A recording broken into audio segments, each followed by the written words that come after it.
Some of these stories are said to be cursed. Just hearing about them could cause unwanted outcomes. Proceed with caution. Good evening, and welcome to the Tape Library. Tonight I'm going to be delving into a culture that is rich with ghost stories and urban legends. We're going to be taking a trip to Japan.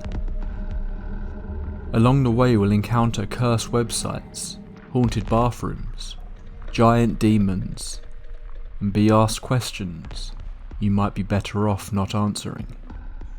This is your final warning. Proceed with caution.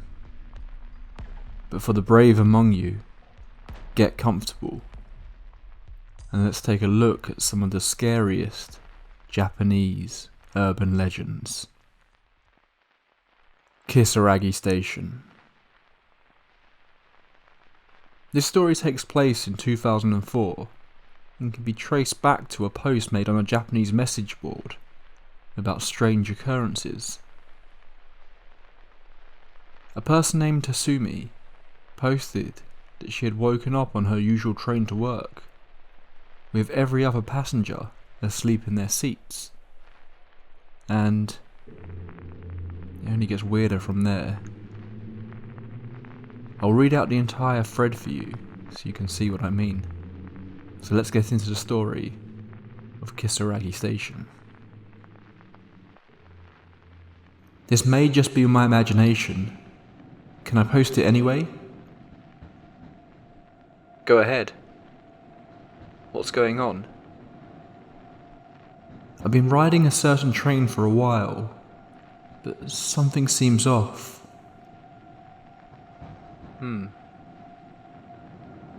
I always take this train to work, but it hasn't stopped at any stations for the past 20 minutes or so.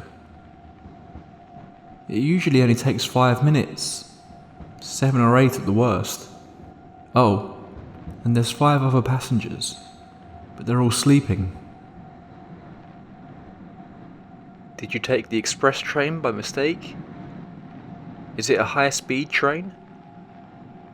Well, it's possible I may have just missed my stop. I'll wait a little longer. If anything else strange occurs, I might bring it up here. Try going to the car on the end to see the conductor maybe.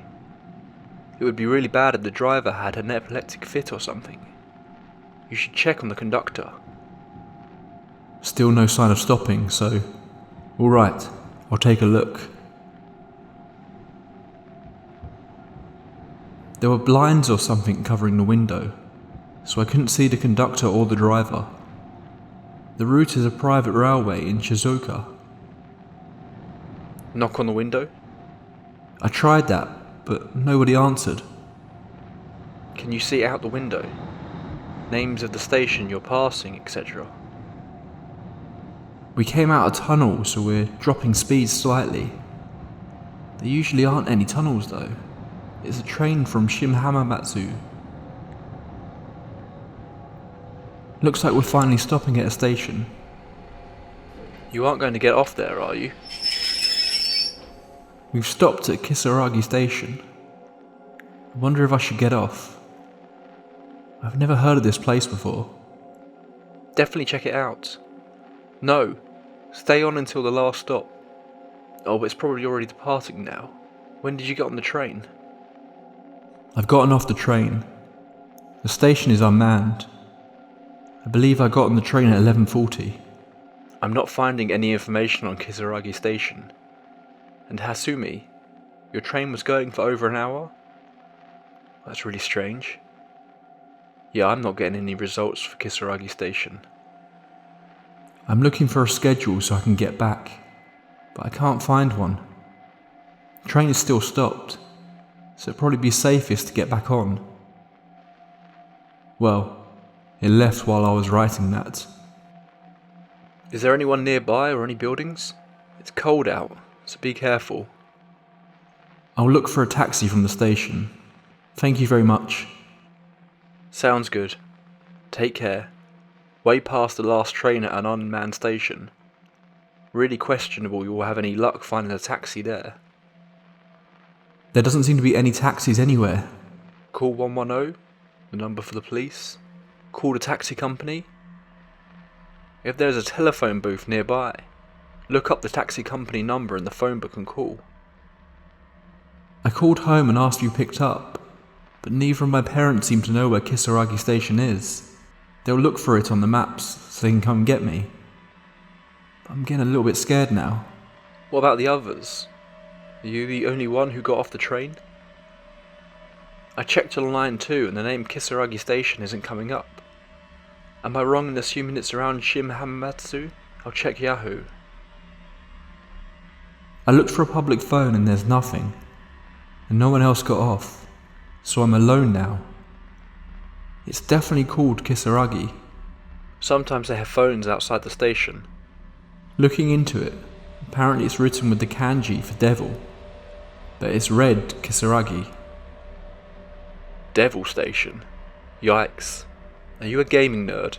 Because a game comes up if you Google it. Tell us the names of the station before and after Kisaragi. What do you mean a game? It doesn't say what the next and previous stations are. Walk back along the track. If you start running now, you might catch up to the train. There must be houses around the station, right? Yes, there are. I didn't quite notice since I was panicking. I'm waiting for my parents to call while walking back along the track. I tried checking town information on iMode, but it gave me a point error or something. I want to go home. There's really just nothing around here. All I can see are fields and mountains. But I think I'll be able to make it back if I go down the track, so I'll just keep pushing on. Thank you very much. Treat this as a joke if you will, but can I come to you if I encounter any more trouble? Of course. Just be careful out there. Sure. Just make sure you don't run out of battery. Your phone's your lifeline right now. Don't get lost, and be careful in the tunnel. Huh. You can get a signal out in the middle of nowhere. I kinda think you shouldn't stray far from the station. All alone on a cold night, at a station with no attendants. Soon the lights could go out, and it would be pitch black. It really might be safest to wait for daybreak at the station though. Oh geez, this sounds bad. I got a call from my father, and he had many questions, but simply couldn't find my location. I've been told to call 110, which I'm a little opposed to doing, but I'll try asking them to help me now. I really think you should wait until it gets lighter out before you do anything. Waiting all alone in the dead of night, and in some ominous place. Yikes. Going through a tunnel alone in the dead of night, and on some ominous train line. Yikes. I called 110 and tried my absolute best to explain the situation, but they thought it was all a joke and got angry at me. So I got scared and apologised. Apologise for what? Should probably give up for today. Wait for the first train. What's it like around the station? What's there? I hear what sounds like a beating drum mixed with some kind of bell way off in the distance. Honestly, I have no idea what to do at this point. Get back to the station for now, Hasumi. It's best to return to where you started when you're lost. Here's where it gets going. Are they having a festival or what? You might think I'm kidding, but I'm too scared to look behind me. I do want to go back to the station, but I don't dare turn around. Run, and don't look back. You can't go back to the station now. Run through the tunnel. I'm sure you'll find you're not far. Someone behind me yelled, "Hey, don't walk on the track, that's dangerous." I looked around expecting to see an attendant and saw a one-legged old man. But he vanished. I think I'm too scared to move. I told you not to look back. Run. Calm down and listen to Big Bro, okay? Check out where the drum's coming from. There's bound to be someone playing it. Where the hell are you planning to take Asumi? Must have been an old man who died and lost a leg after walking along the track. I can't walk or run any further.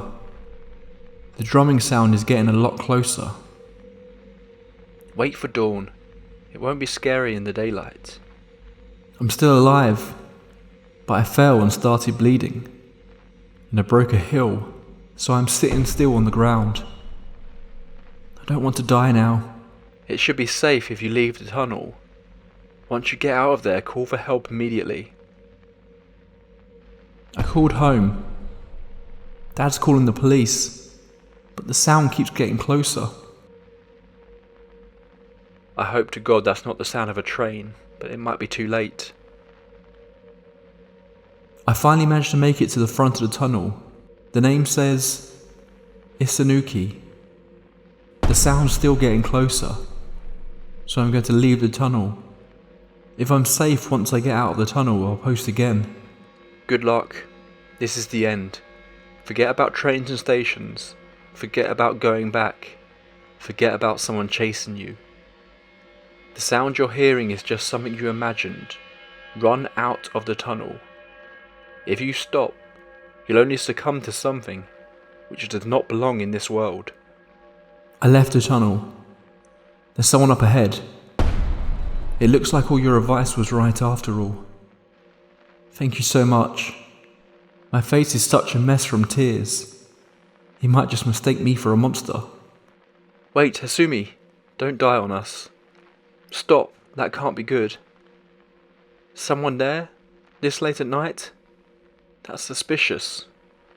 He seems gentle and was worried for me. He called for a train to take me to the nearest station. Apparently there's some kind of business hotel there. I'm truly thankful to all of you. Hasumi, please answer me this one thing. Can you ask that man what this place is? Is he really gentle? He sounds kind of scary from what you said. That guy's no good. Why is he by the track at this hour? He must have been a corpse or something. Hasumi, run. I asked him where it was and he said Hina. That seems extremely unlikely though. Hasumi, get off the train. Excuse me, Hasumi, where's Hina? We've been headed towards the mountains for some time. It really doesn't strike me as a place where trains would go. And he stopped talking to me entirely. Probably because you're constantly messing with your phone. Hasumi, oh no, oh no. Did you contact your parents after you got out of the tunnel and received aid from this guy? Hasumi, please call 110. This might be your last chance. My battery's almost run out. Things are getting strange, so I think I'm going to make a run for it. He's been talking to himself about bizarre things for a while now. To prepare for just the right time, I'm going to make this my last post for now. Hasumi was never heard from again. The Red Room. I'm pleased I never heard this story when I was younger. I think it's exactly the sort of thing that would have terrified me. We all know that hidden deep within the internet is darkness. Corners that we shouldn't see. Worlds we shouldn't visit. A corrupt evil hiding underneath the surface of social media profiles and rain sounds for sleep videos. The Red Room legend goes as follows.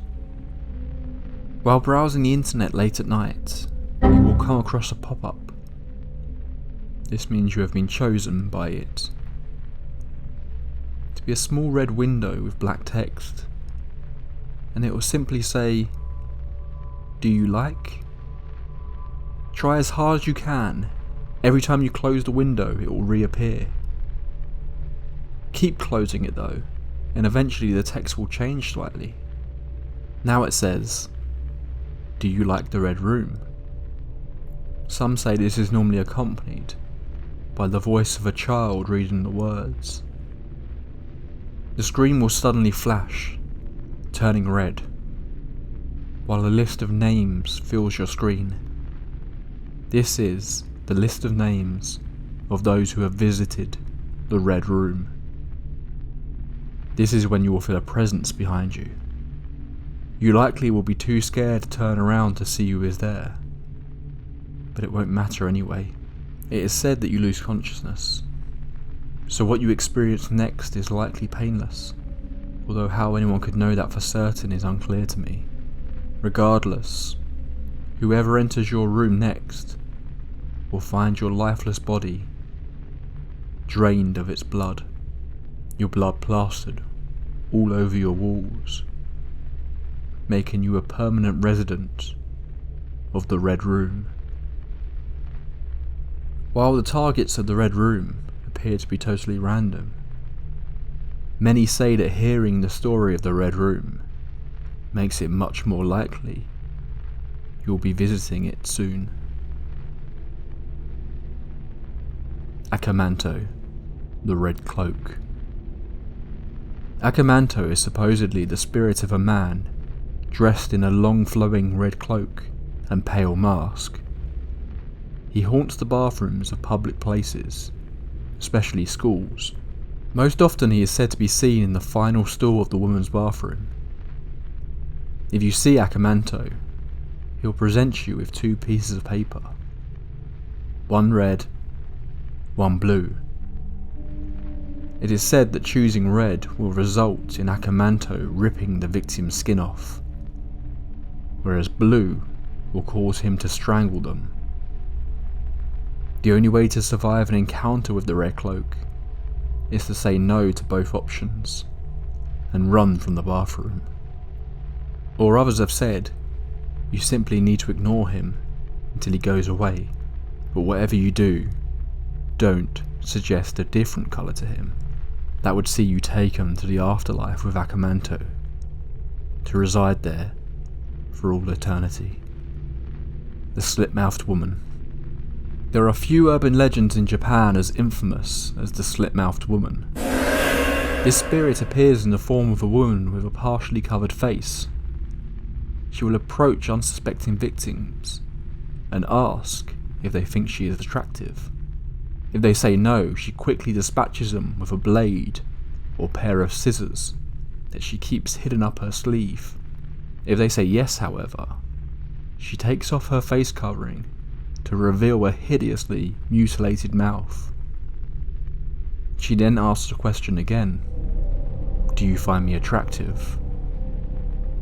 If you say no at this point, it's the same outcome. She attacks with her knife. If you say yes, however, you will survive the encounter.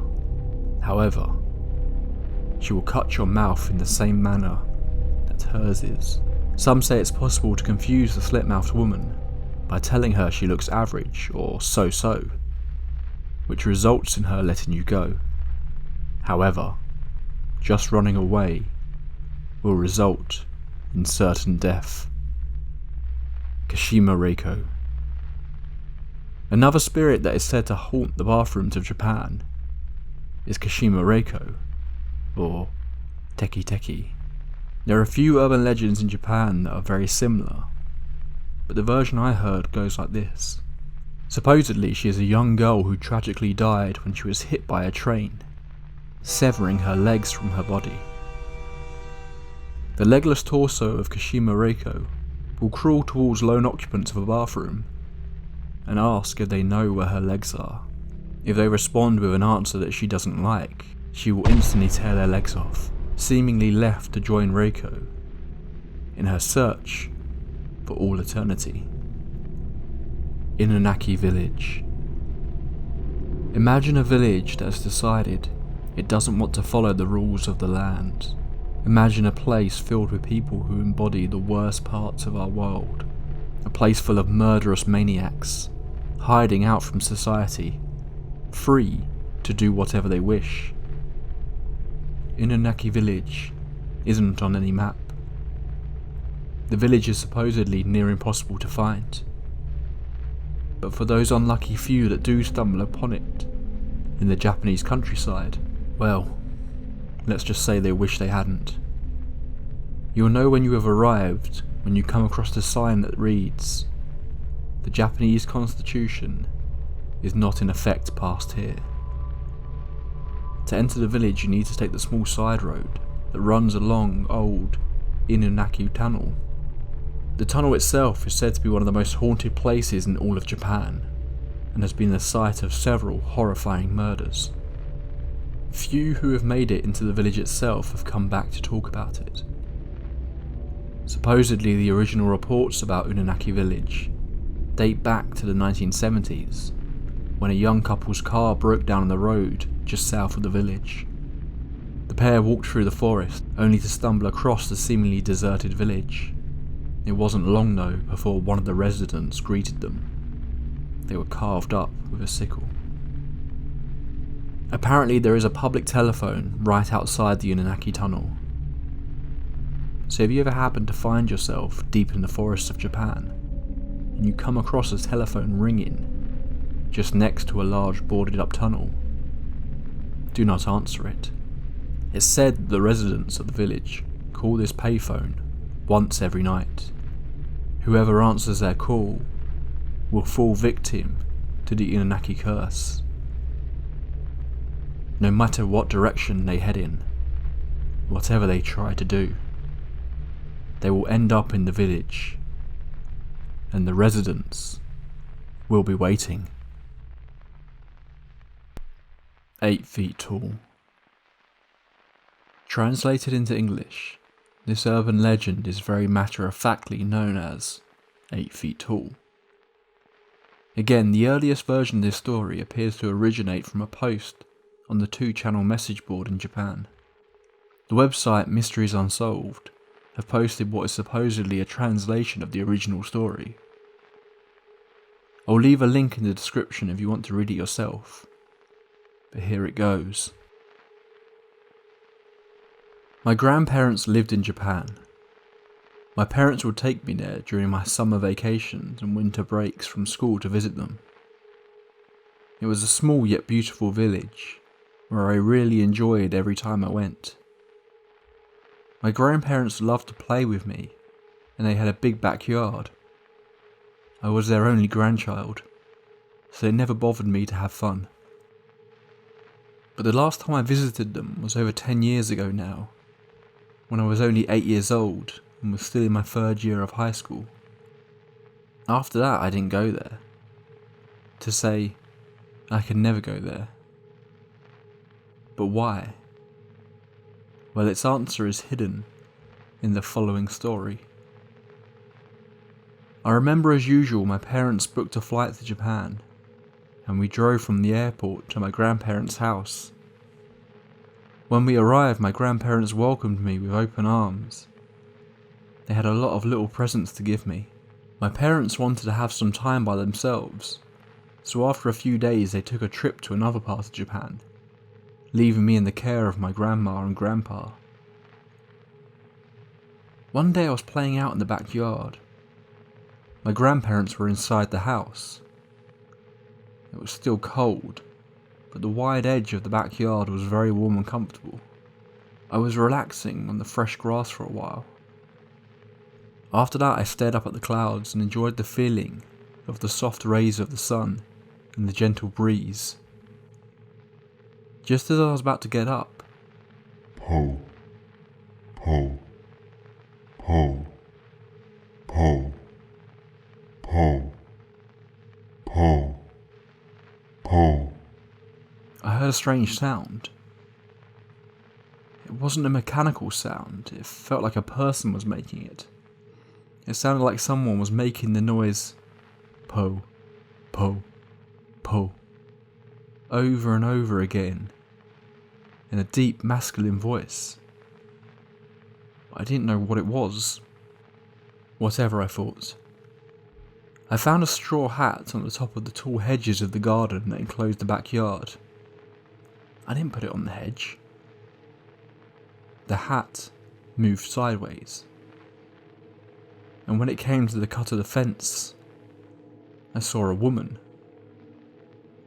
Well, the hat was worn by her. That was when I realised who was sounding like po, po, po, po. The woman was wearing a white dress, but the height of the hedge was about 8 feet. I was surprised at how tall a woman can put her head out of that hedge. The woman moved again and disappeared from sight. The hat was also gone. In addition, the strange sound of po, Po, Po was slowly, gradually lost, fading into the distance. At that time I only thought that a tall woman was wearing an ultra thick costume, or a tall man wearing shoes with high heels dressed as a woman. Bewildered, I got up and wandered back to the house. My grandparents were in the kitchen drinking tea. I sat down at the table, and after a while I told my grandparents what I had seen. I saw a tall woman just before. I wonder if a man was dressed as a woman. They weren't really paying attention to me. She was taller than the fence. Still, they were enjoying their tea and were talking to each other. She was wearing a hat and sounding a strange voice like Po, Po, Po. As I said this, the two people stopped moving.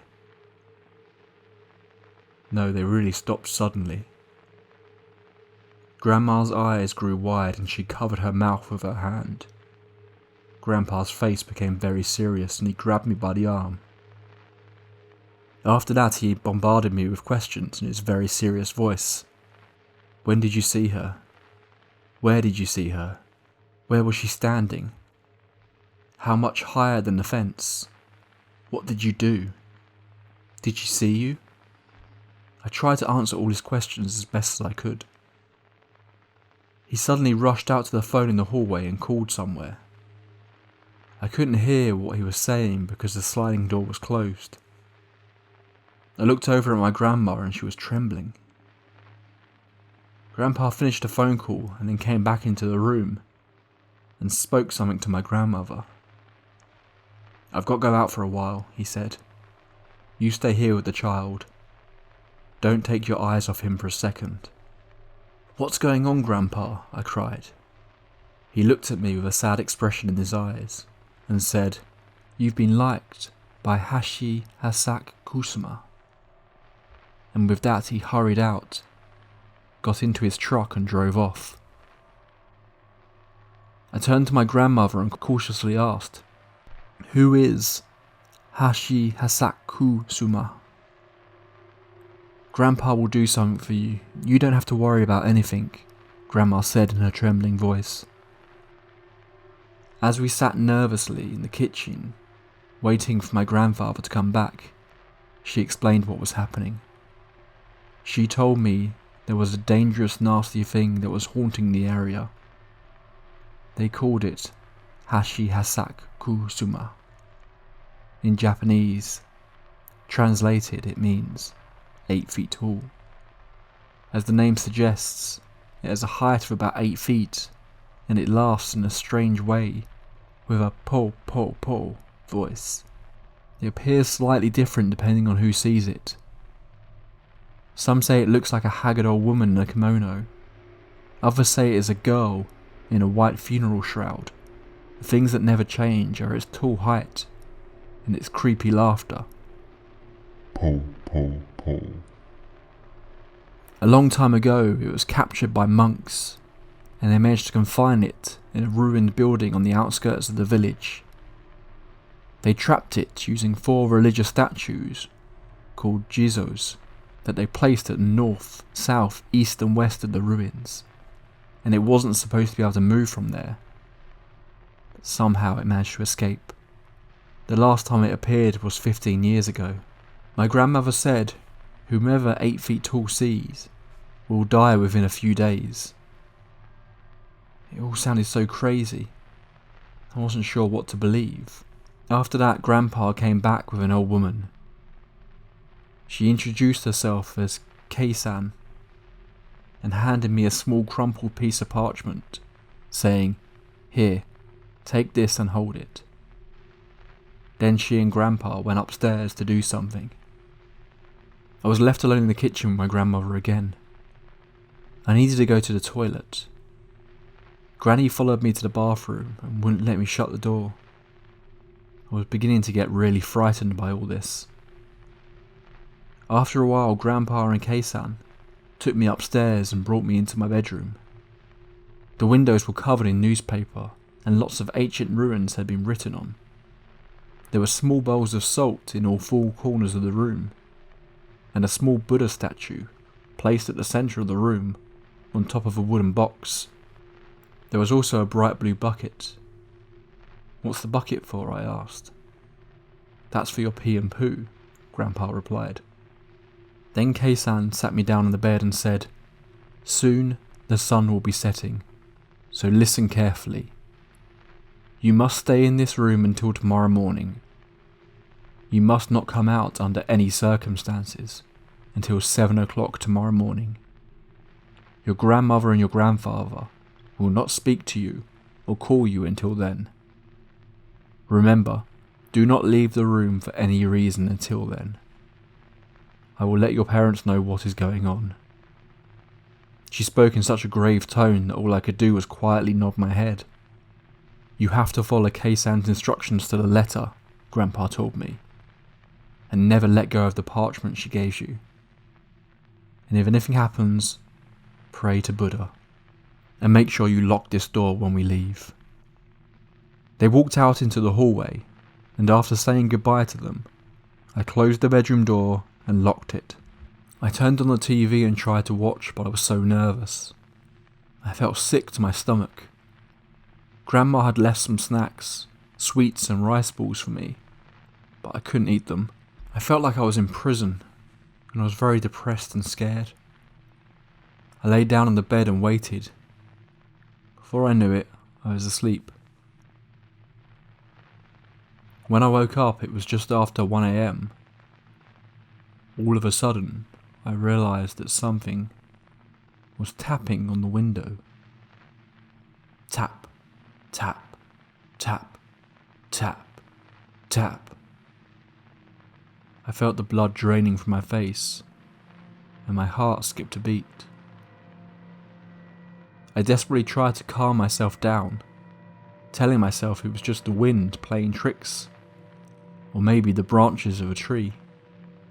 I drank a sip of tea to calm down, but after all I was so scared that I started to watch the TV, with the loud sound to drown out the tapping noise. Eventually it stopped altogether, and that was when I heard my grandpa's voice. "Are you okay in there?" he asked. "If you're scared, you don't have to stay in there all alone. I can come in and keep you company." I smiled and rushed over to open the door, but then I stopped in my tracks. I had goosebumps all over my body. It sounded like Grandpa's voice, but somehow it was different. I couldn't tell what it was, but I just knew. "What are you doing?" Grandpa asked. "You can open the door now." I glanced to my left and a chill went down my spine. The salt in the bowls was slowly turning black. I backed away from the door. My whole body was trembling with fear.